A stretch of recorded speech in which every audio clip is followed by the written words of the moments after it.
कासगंज गांव में भोला अपने सौतेले पिता और माँ के साथ रहता था।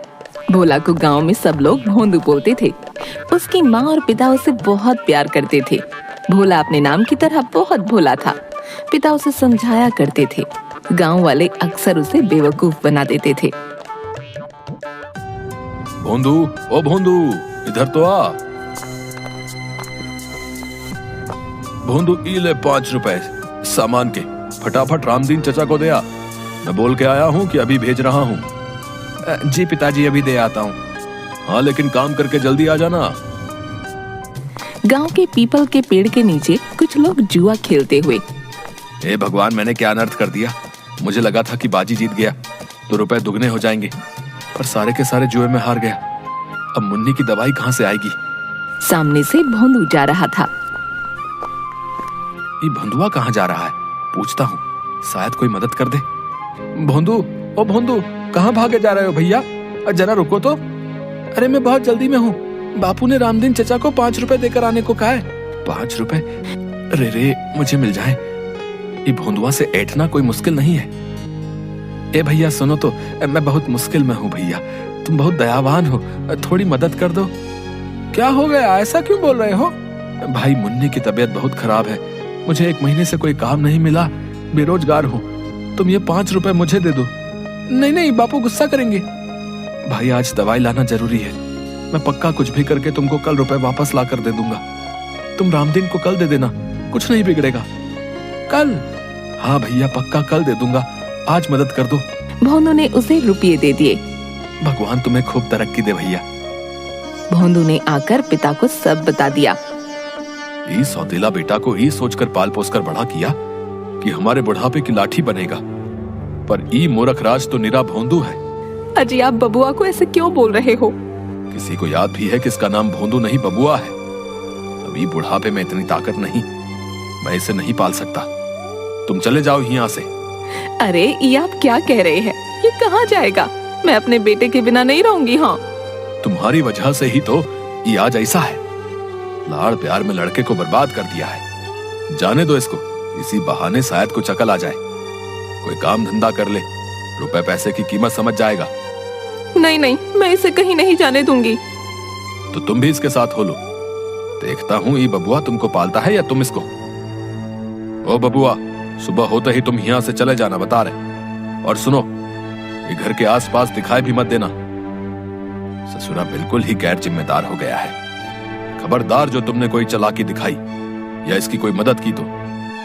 सुबह पिता के जाने के बाद भोंदू घर से जाने लगा। सुन, मैं पीछे वाली कोठरी की खिड़की खोल दूंगी। तू रात को चुपके से अंदर आ जाना, समझ गया ना? ठीक है। जा, अभी चला जा, रात को छिप कर आना। भोंदू घूमते घूमते एक वीरान जंगल के पास से गुजर रहा था। अरे वाह, यहाँ अमरूद का पेड़। उसने पेड़ पर पत्थर फेंका। नीचे गिरकर जोर से आवाज आई, टन। ये कौन आवाज है भैया? हटो, मैं तो अमरूद तोड़ूंगा। उसने फिर पेड़ पर पत्थर फेंका। नीचे गिर के जोर से आवाज आई, टन। फिर आवाज। उसने पेड़ के पीछे जाकर देखा। ई का इतना बड़ा पतीला, इसमें तो पूरी बारात का खाना बन जाए। पर ये है किसका? कौन छोड़ गया भैया? ए भैया, ये पतीले का मालिक कौन है भैया? किसका है पतीला?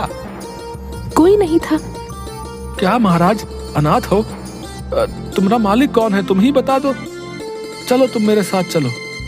उसने पतीला उठाया तो उसके नीचे 10 रुपए का नोट था। ई का 10 रुपया? लगता है आज प्रभु मेहरबान है।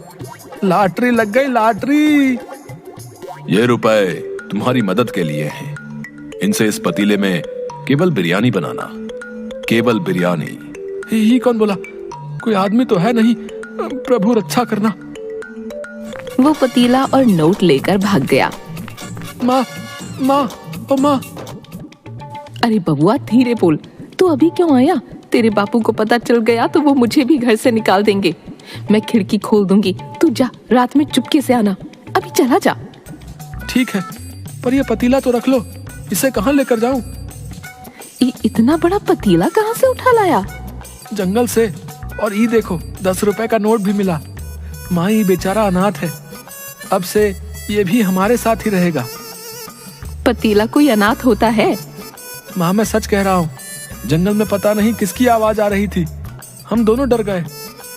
अरे कैसी बातें कर रहा है, सच्ची में तू भोंदू है, तभी तुझे सब पागल बनाते हैं। इसे नीचे रख और तू जा यहाँ से। सुन, 10 रुपए है ना, इनसे कुछ खा पी लेना। ना ना ना, माँ डरावनी आवाज बोली कि इनसे सामान लेकर पतीले में बिरयानी बनानी है। मेरे बेटे तू सच्ची तब भोंदू क्यों है? माँ ये बिरयानी के रुपए हैं। भोंदू, आज तो तूने समझदारी की बात कर दी। अरे इन रुपयों से तो इस पतीले में खूब सारी बिरयानी बन जाएगी। तू उसे बेच देना, कोई काम होगा तो तेरे बापू तुझे वापस बुला लेंगे। सच्ची? भोंदू बाजार से सामान लाता है। माँ और भोंदू मिलकर बिरयानी बनाते हैं।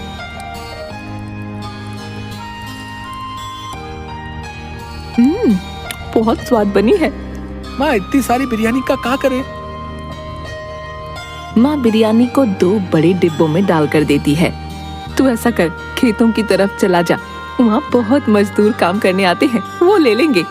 पर हाँ, तेरे लिए बचा कर रखती है, इसमें से मत खाना। सुन बेटा, किसी को मुफ्त में मत देना, सबसे 1-1 रुपया लेना। अच्छा अच्छा। भोंदू खेतों के पास डिब्बे और बड़े बड़े पत्ते लेकर बैठ गया। बिरयानी बिरयानी, गरम गरम बिरयानी। कोई ले क्यों नहीं रहा भैया?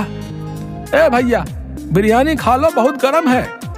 नहीं भाई रहने दो, मैंने खाना खा लिया है, वैसे भी बहुत थका हुआ हूँ। ए भैया आराम करने जा रहा हूँ भैया। अरे एक बार चक्कर तो देखो, मजा आ जाए, तुम्हारी सारी थकान गायब हो जाएगी भैया। अच्छा अब इतना कह रहे हो तो लाओ खिला दो भैया। मजदूर ने 1 ग्रास आराम से लिया, इसके बाद सारी गपागप खा गया। वाह सच्ची में मजा आ गया भैया, ये तो चमत्कारी बिरयानी है, मेरी सारी थकान गायब हो गई। मजदूर ने खेतों में आकर बाकी मजदूरों को ये बात बताई।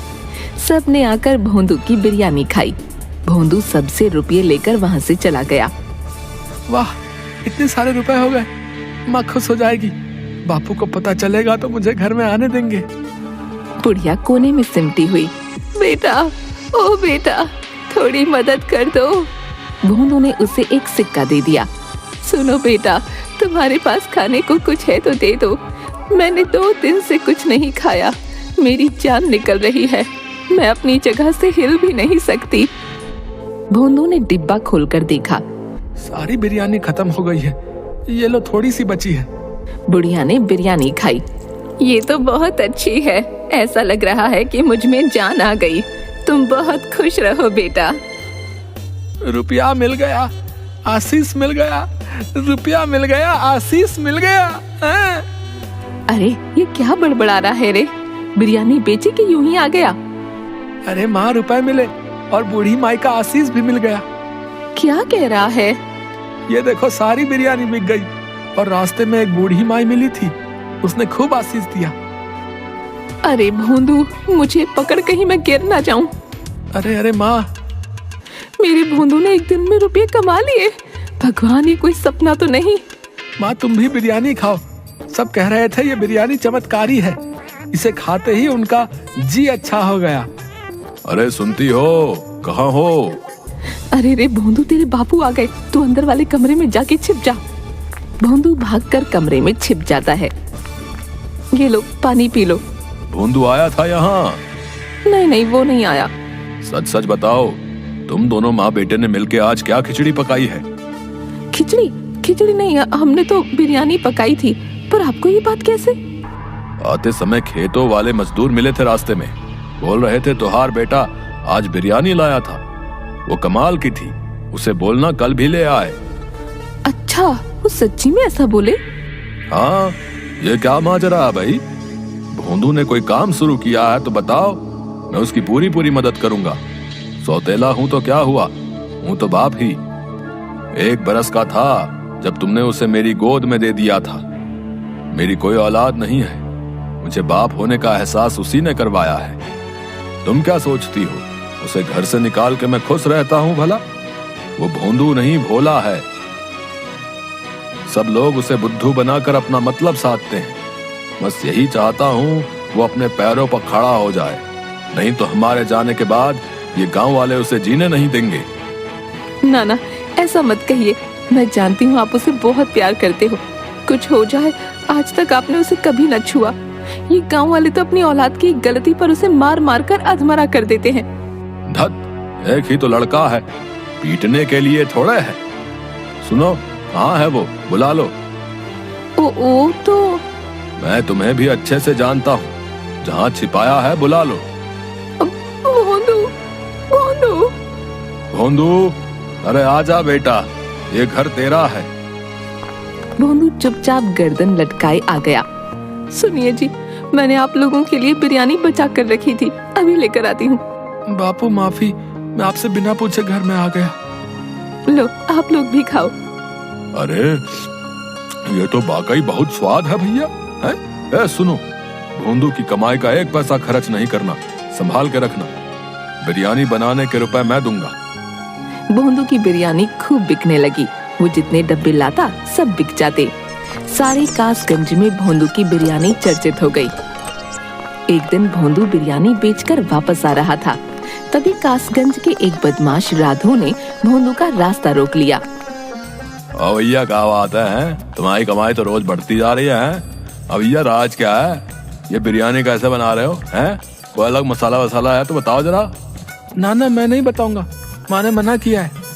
भगवान कसम भैया, मैं किसी को नहीं बताऊंगा। बताओ तो सही, क्या राज है? राज तो पतीले में है। मुझे जंगल से एक बहुत बड़ा पतीला मिला था, उसमें लाजवाब बिरयानी बनती है, कोई झंझट नहीं। अच्छा, तो ये बात है, इसके पतीले का कमाल है सब। आधी रात को राधू खिड़की से भोंदू के घर की रसोई में घुस गया। अच्छा, तो ये है चमत्कारी बिरयानी वाला पतीला। अरे बाबा, ये तो बहुत बड़ा है भैया। इसे बेच भी दूं तो अच्छा माल मिलेगा। ये भोंदुआ भी ना। वो एक हाथ से पतीला उठाने की कोशिश करता है, फिर दोनों हाथों से कोशिश करता है और दूर जाकर गिरता है। ये पतीला दिखने में इतना भारी तो नहीं लगता। दोबारा उठाता हूँ। उठाने पर पतीले में से एक हाथ निकलकर उसे उठाकर दूर फेंक देता है। तेरी इतनी हिम्मत? अरे बेटा, अभी बताता हूँ। दूसरी तरफ कमरे में, सुनो, भोंदू की कमाई के रुपए लेकर आओ, देखो तो कितने हो गए हैं। माँ रुपयों की गड्डी ले आती है। 1000, 2000, 3000। अरे, आधी रात को आप क्यों हिसाब करने लग गए? सुबह कर लेना। यूं ही देख रहा था कि कितने हो गए। साहूकार अपनी जमीन का टुकड़ा बेच रहा है। सोच रहा हूँ भोंदू के लिए खरीद लूं। वो जमीन सोना है, सोना। तभी रसोई से मजूर की आवाज आई। आजा। मर गया रे बाबा। इतना जोर से धक्का तो कोई पहलवान भी नहीं मारता। भोंदू, माँ और पिता आ जाते हैं। तुम यहाँ क्या कर रहे हो रे? देखते नहीं, चोरी करने आया है, मारो इसे। नहीं नहीं नहीं, मारना नहीं। पहले ही इस पतीले ने ऐसा धक्का मारा है कि मेरी कमर ही टूट गई है। तुम्हारी हिम्मत कैसे हुई? पंचायत में तुम्हारी शिकायत करूंगा। मुझे माफ कर दो भैया, तुम जो सजा दोगे भुगतने के लिए तैयार हूँ। इस बार माफ कर दो भैया। राधू, इसलिए तुम पूछ रहे थे कि तुम्हारी कमाई का राज क्या है? ताकि चोरी कर सको। चोरी करना अच्छा नहीं है। चोरी तो क्या, मैं किसी दूसरे की चीज की ओर आंख उठाकर देखूंगा तक नहीं। मुझे माफ कर दो। अरे चलो निकलो यहाँ से, पंचायत के लिए तैयार रहना भैया। हाँ। माँ और पिता भी रसोई से चले गए। तभी भोंदू रसोई से बोला, माँ, ओ माँ, बापू जल्दी आओ। अरे क्या हुआ, क्यों चिल्ला रहा है? पतीले में से आवाज आ रही है। अरे तू फिर से शुरू हो गया। कल से कह रहा है पतीला बोल रहा है। अरे बेटा, तेरा ये भरम है, पतीला नहीं बोलता। तभी पतीले से आवाज आई। तुम इंसान भी ना किसी पर भी इतनी जल्दी विश्वास नहीं करते। अरे रे भगवान, ये तो सच्ची बोल रहा है। अब तुम लोग मेरी बात ध्यान से सुनो। इस पतीले में चमत्कारी बिरयानी बनती है। जो भी उसे खाता है उसका कल्याण होता है, पर यह पतीला निस्वार्थ भोले इंसान को ही मिलता है। भोंदू ने कभी किसी का बुरा नहीं किया, इसलिए उसे यह पतीला मिला। बिरयानी ने अपना काम कर दिया है। अब तुम किसी भी पतीले में बनाओ, वो सारी बिक जाया करेगी। सच? हाँ, पर एक शर्त है। तुम लोग ये बात किसी को मत बताना, किसी का बुरा मत करना और लालच नहीं करना। दिन में केवल एक बार बनाकर बेचना, गरीबों को मुफ्त में खिलाना। यदि लालच किया तो मेरा आशीर्वाद समाप्त हो जाएगा। नहीं नहीं, हमें तो बस भोंदू के भविष्य की चिंता थी, वो आपने दूर कर दी। अच्छा चलो, अब मैं चलता हूँ। अब किसी और अच्छे इंसान की सहायता करनी है। पतीला जोर से घूमता हुआ धुएं में परिवर्तित होकर उड़ गया। उसकी जगह चावल के कुछ दाने थे। पिता ने चावल के दाने उठाकर कुछ भोंदू को और कुछ माँ को दिए। माँ, इन्हें घर में रखे चावलों में मिला दो। चल बेटा, इन्हें पूजा घर में रख दे। भोंदू ने चावल के दाने पूजा घर में रखे। तीनों ने हाथ जोड़कर प्रणाम किया।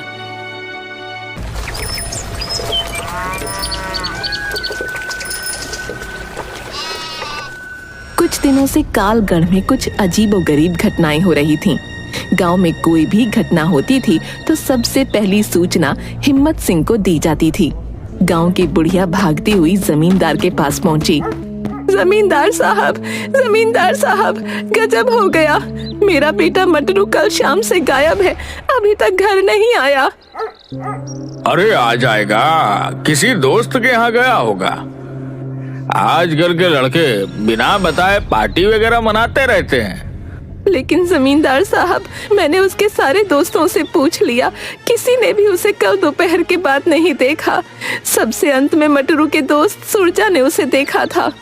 ठीक है, दीवान जी, सुरजा को बुलवाइए। दीवान नेकचंद कालगढ़ गांव का सबसे पढ़ा लिखा और समझदार व्यक्ति था। सुरजा जमींदार के पास आता है। बताओ सुरजा, तुमने मटरू को सबसे अंतिम में कहाँ देखा था?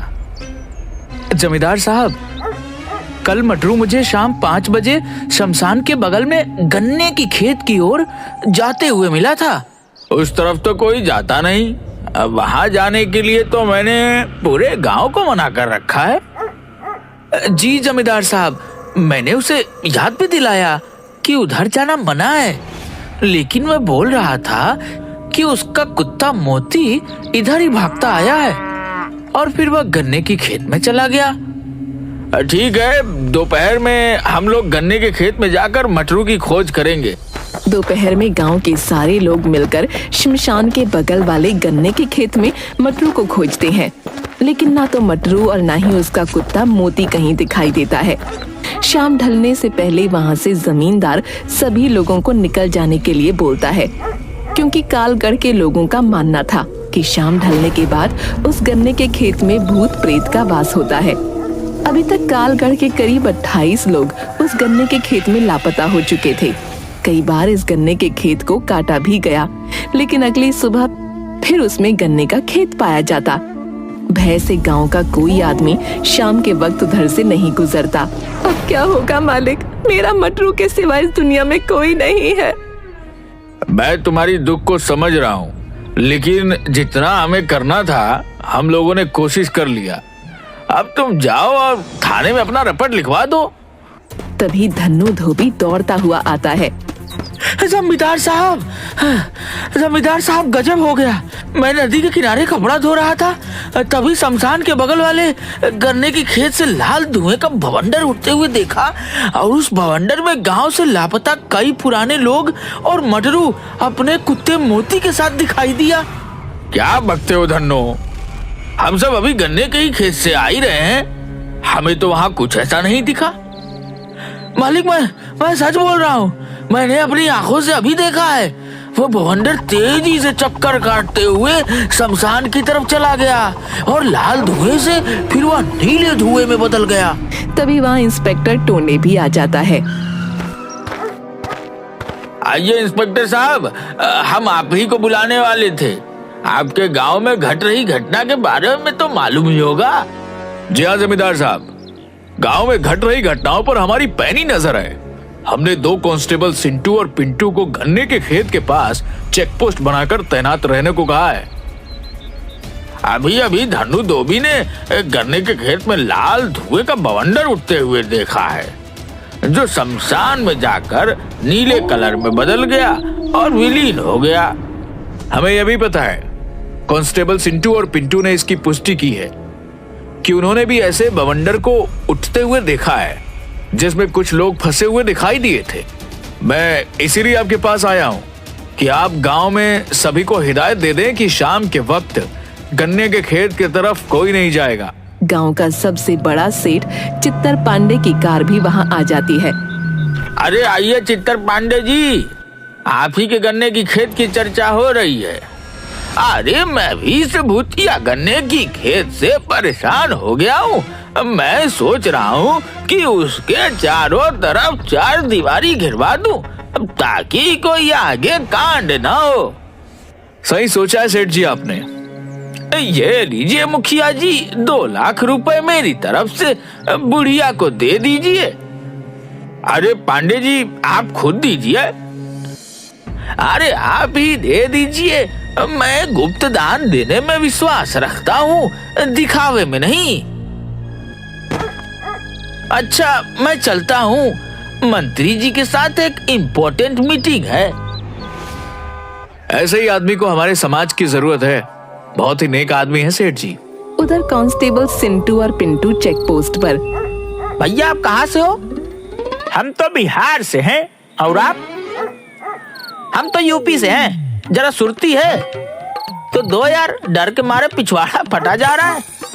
बताओ हम लोग क्या भूत पिशाच भगाने के लिए भर्ती हुए थे पुलिस में? हाँ भैया बात तो तुम ठीक कह रहे हो।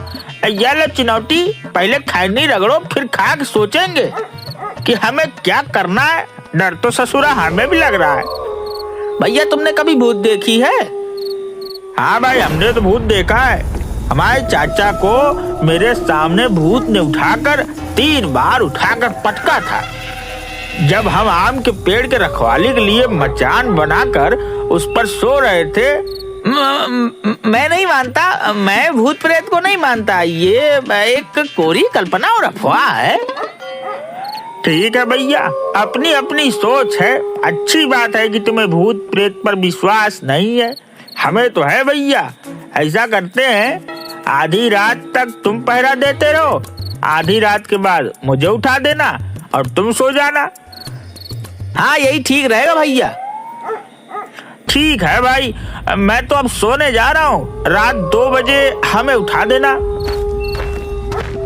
अभी 5 मिनट ही हुए थे कि चेक पोस्ट के पास बने झोपड़ी में सिंटू सोने जा रहे पिंटू के पास आता है। अरे सिंटू क्या हुआ, तुम अंदर क्यों आ गए? भाई मुझे पेशाब लगी है। अबे तो पेशाब अंदर करेगा क्या? थोड़ी दूर जाकर पेशाब कर लो, पूरा खेत खाली पड़ा है। वैसी बात नहीं है पिंटू भाई, दरअसल मुझे उधर जाने में डर लग रहा है। प्लीज थोड़ा सा मेरे साथ चलो ना, मैं पेशाब कर लूंगा तो फिर आ जाना। यार अभी तो तुम कह रहे थे कि तुम्हें भूत पिशाच से डर नहीं लगता है। तुम्हारे इस बात से मुझे भी कुछ हिम्मत बढ़ा था, लेकिन तुम तो मुझसे भी ज्यादा डरपोक हो। चलो टॉर्च लेकर चलते हैं। सिंटू चेक पोस्ट से कुछ दूर जाकर पेशाब करने लगता है। उससे 2-4 कदम दूर पिंटू खड़ा हो जाता है। अचानक वहां से एक काली बिल्ली सिंटू के पैरों से टकराती हुई दूसरी ओर खेत में भाग जाती है। सिंटू डर के मारे उछलकर पिंटू के ऊपर चढ़ जाता है। भैया बचाओ बचाओ, मेरे पैरों से भूत टकराया अभी। अबे वो काली बिल्ली थी, मैं भी उसे टॉर्च की रोशनी में खेत में जाते हुए देखा है। चल उतर जा। नहीं भैया भूत है, अभी अभी मेरे पैरों में टकराया है। मुझे भूत से बचा लो, मैं अपने पत्नी का इकलौता पति हूँ, उसका क्या होगा? वो विधवा हो जाएगी, बचा लो। तभी आकाश में अचानक बिजली चमकती है और बादल गरजने की आवाज के साथ सिंटू और डर जाता है। भूत भूत, अरे उतर, मुझ पर क्यों दिया मुँह? सारा वर्दी खराब कर दी तूने। चल झोपड़ी के अंदर चल। सॉरी भैया, वो बादल की आवाज और डर से मेरी सुसु निकल गई। भैया हनुमान चालीसा पास रखते हो क्या? भूत पिशाच निकट नहीं आवे, महावीर जब नाम सुनावे। दोनों कांस्टेबल चेक पोस्ट के पास बने झोपड़ी के अंदर चले जाते हैं और एक ही खटिया पर दोनों सोने की कोशिश करने लगते हैं, लेकिन डर के मारे दोनों को नींद भी नहीं आ रही थी। तभी एक बार फिर बादल गरजता है और हवा से झोपड़ी के ऊपर रखा टीन नीचे गिर जाता है। सिंटू भूत भूत करते हुए खटिया से उठकर बाहर भाग जाता है। उसके पीछे पीछे पिंटू भी भागता है। अरे सिंटू किधर जा रहा है? रुक रुक जा मेरे भाई, तुम भी जल्दी भागो वहाँ से, भूत है वहाँ। भूत, मैं जा रहा हूँ थाने में, तुम भी भागो वहाँ से। पर मेरे भाई गांव तो इधर है, उधर तो गन्ने का खेत है, उधर नहीं जाना। प्लीज लौट आओ, मेरी बात मानो, मेरी आवाज सुन रहे हो ना? लेकिन सिंटू डर के मारे पिंटू की एक बात नहीं सुनता और गन्ने के खेत की ओर भाग जाता है। पिंटू थक हार कर थाने लौट आता है और इंस्पेक्टर टोंडे को सारी घटना बताता है। सुबह में सभी लोग कांस्टेबल सिंटू को खोजने गन्ने के खेत में जाते हैं, लेकिन सिंटू का कहीं अता पता नहीं मिलता। इंस्पेक्टर साहब, आपने बोला था कि हमने 2 कांस्टेबल सुरक्षा के लिए गन्ने के खेत के पास लगा दिए, लेकिन अब तो कांस्टेबल भी गायब हो गया। अब क्या किया जाए? जमींदार साहब मेरी बात मानो, अब हमें औघड़ों की मदद लेनी होगी, तब पता चलेगा कि इस गन्ने के खेत का राज क्या है। पिछले 12 साल में मिलाकर 30 आदमी और पता नहीं कितने जानवर इस गन्ने के खेत में गायब हो चुके हैं। शमशान से एक औघड़ को बुलाया जाता है। वो हड्डी को खोपड़ी में मारकर कुछ सुनने की कोशिश करता है और बताता है, जय महाकाल, मेरी तैलिया मसान की खोपड़ी बता रहा है कि आज से करीब 12 साल इस गन्ने के खेत में किसी पुजारी की हत्या करके गाड़ दिया गया था। उसी पुजारी की अतृप्त आत्मा अपनी ओर ध्यान खींचने के लिए ये सब कर रहा है। हमारे गांव में आज तक किसी पुजारी की हत्या तो नहीं हुई है। हाँ, 12 साल पहले हमारे गांव के मुख्य पुजारी मंदिर से भगवान का सोने का सारा गहना मुकुट लेकर भाग जरूर गया था। मूर्ख, वो भागा नहीं था, उसकी हत्या की गई थी। आज भी हत्यारा यही गई है। जब तक उसको सजा नहीं मिल जाता तब तक इसी तरह इस गांव के आदमी लापता होते जाएंगे। तो अब हमें क्या करना चाहिए? गांव के सभी लोगों को यहाँ इकट्ठा करो। बीमार, गर्भवती महिला और छोटे बच्चे छोड़कर कोई भी अपने घर के अंदर नहीं होना चाहिए। जमींदार के आदेश पर गांव के सभी लोग वहाँ पर इकट्ठा हो जाते हैं। महाराज, सभी लोग आ गए हैं? नहीं, अभी भी एक आदमी नहीं आया है, वह बीमार भी नहीं है। सर, सेठ चित्तर पांडे सिर्फ नहीं आए हैं, उन्हें अभी किसी जरूरी मीटिंग में शहर निकलना है। हमारे गांव के सुरक्षा से बड़ा और कोई मीटिंग नहीं हो सकता है। दीवान जी और इंस्पेक्टर साहब, आप दोनों जाकर सेठ चित्तर पांडे को बुला कर लाइए। चित्तर पांडे आने में बहुत आनाकानी करता है, लेकिन इंस्पेक्टर साहब और दीवान जी के दबाव के कारण उसे औघड़ के पास आना ही पड़ता है। आइए पांडे जी, आप मेरे पास बैठिए। हाँ महाराज, अब आप अपना काम शुरू कीजिए। अभी ये तेलिया मसान की खोपड़ी हवा में उड़ते हुए उस आदमी के पास जाएगी और वहां ठहर जाएगी। 5 मिनट उस आदमी को अपना गुनाह कबूल करने का अवसर मिलेगा। उसके बाद तो ये खोपड़ी मेरी भी नहीं सुनेगा। इससे निकलने वाली आग से अपराधी का चेहरा भस्म हो जाएगा। जमींदार साहब, ये क्या ड्रामा कर रहा है? मुझे इस सब में विश्वास नहीं।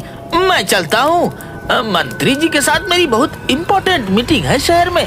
अरे मैं फोन कर दूंगा मंत्री जी को, वो मेरे जान पहचान के हैं, आप टेंशन मत लो, आधे घंटे की बात है। तभी अचानक अवधार की खोपड़ी उड़ते हुए सीधा चित्तर पांडे के पास आकर रुक जाती है। औघड़, ये क्या मजाक है? हटाओ इसे यहाँ से। शायद आपने मेरी बातों को गंभीरता से नहीं लिया। आपके पास 3 मिनट बचे हैं गुनाह कबूल करने के लिए, क्योंकि 2 मिनट तो हमारी बात में ही बर्बाद हो गई।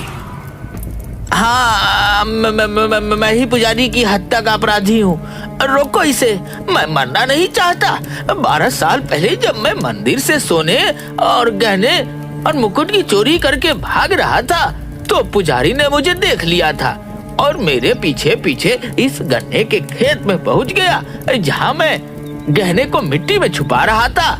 मैंने उससे विनती की लेकिन वो नहीं माना, तो मैंने उसे गला दबाकर मार दिया और वहीं उसकी कब्र खोद दी।